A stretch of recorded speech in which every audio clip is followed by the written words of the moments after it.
Water crews are still working this morning on a permanent fix for the massive water main break. This morning we heard from Mayor Carl Dean and others updating everyone on the status of that break. News Channel 5's Cuthbert Langley was there and joins us live with more. Cuthbert, when will a permanent fix be in place?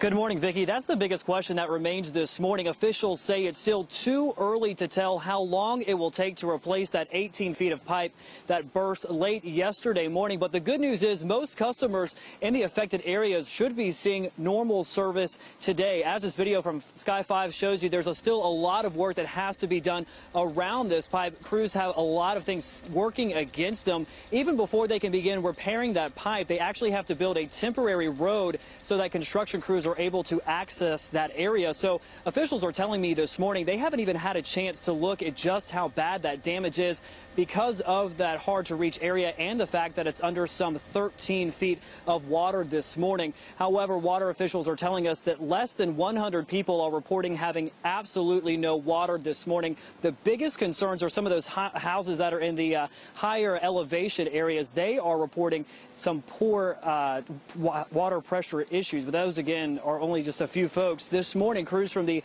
Office of Emergency Management continued handing out water bottles to those who are affected. So far, they've handed out nearly 11,000 of those water bottles and will continue to do so until that permanent fix is in place. They'll be handing those out at the Hillsborough High School as well as Creve Elementary School. But until there is a permanent fix, however, Mayor said today that there is an absolutely no irrigation policy in effect until that fix is there. Today, the director of the water crews told us today that they are really hoping folks will take a listen to that no irrigation policy.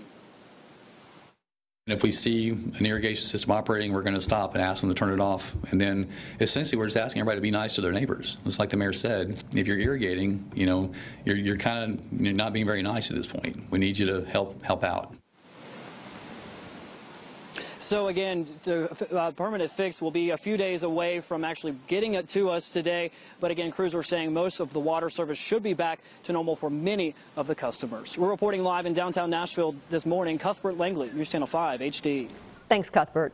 The Tennessee Bureau of Investigation is looking into the discovery of 2 bodies in Pickett County. Sources tell News Channel 5 the search is on for the gunman who killed a father and his 22-year-old son at a business called the Sugar Shack on Highway 127 in Byrdstown. That's near the intersection with Highway 111.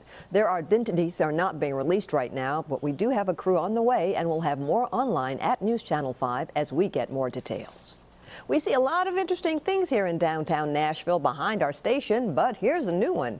A driver made a wrong turn and ended up driving down railroad tracks. Now, this all happened last night during the 10 o'clock news directly behind our studios. Police tell us the man was driving down 3rd Avenue, then turned left onto the tracks. He got as far as an overpass above 4th Avenue when he got stuck. He got out and tried to push the car, but that didn't work. About that time, police showed up and the driver took off running. There he goes, running barefoot.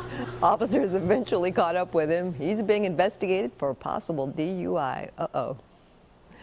Well, Murfreesboro police have released video from red light cameras that show several high-speed collisions at busy intersections. They say there's been an increase of those kinds of wrecks recently and warn the roads are about to get a lot busier.